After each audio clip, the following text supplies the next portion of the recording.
হেই বন্ধুরা, good morning. Welcome to my channel Tanay football update. চলো কিছু নতুন আপডেট দিয়ে এই ভিডিওটা শুরু করা যাক।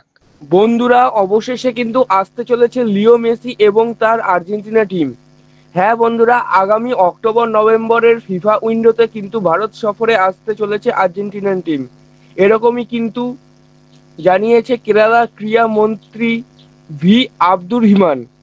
হ্যাঁ বন্ধুরা, তিনি কিন্তু জানিয়েছেন যে এবারে আর কোনো রকম সমস্যা নেই মেসিকে ভারত সফরে আনতে। স্পন্সর নিয়ে যে জটিলতা ছিল সেটাও কিন্তু মিটে গেছে, এই কথা তিনি কিন্তু অফিসিয়ালি জানিয়েছেন। বন্ধুরা, জানিয়ে রাখি, এর আগেও কিন্তু 2011 সালে মেসি সহ আর্জেন্টিনা টিম এসেছিল কলকাতায়। সেই সময় কিন্তু ভারতীয় দলের সাথে কোনো রকম ম্যাচ খেলেনি তারা। তো বন্ধুরা, দেখা যাক এবার আর্জেন্টিনা দল ভারত সফরে এসে কোন দেশের বা কোন ক্লাবের বিরুদ্ধে ম্যাচ খেলে।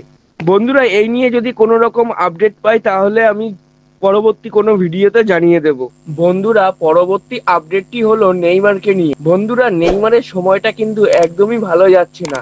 লিগামেন্টে ইনজুরির কারণে 6 মাস ধরে খেলার বাইরে থাকার পরেও যাও চোট সারিয়ে মাঠে ফেরার প্রস্তুতি নিচ্ছিলেন, কিন্তু তিনি আবারও কোভিডে আক্রান্ত হয়ে গেছেন।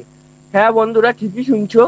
এই কথা কিন্তু সান্তোস ক্লাব তাদের সোশ্যাল মিডিয়া হ্যান্ডেলে বিবৃতি দিয়ে জানিয়ে দিয়েছে। তো বন্ধুরা, দেখা যাক এই কোভিড-19 থেকে বেরিয়ে নেইমার আবার কবে মাঠে ফেরেন।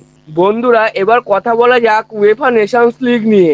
বন্ধুরা, উয়েফা নেশনস লিগের থার্ড পজিশন জিতলো কিন্তু ফ্রান্স।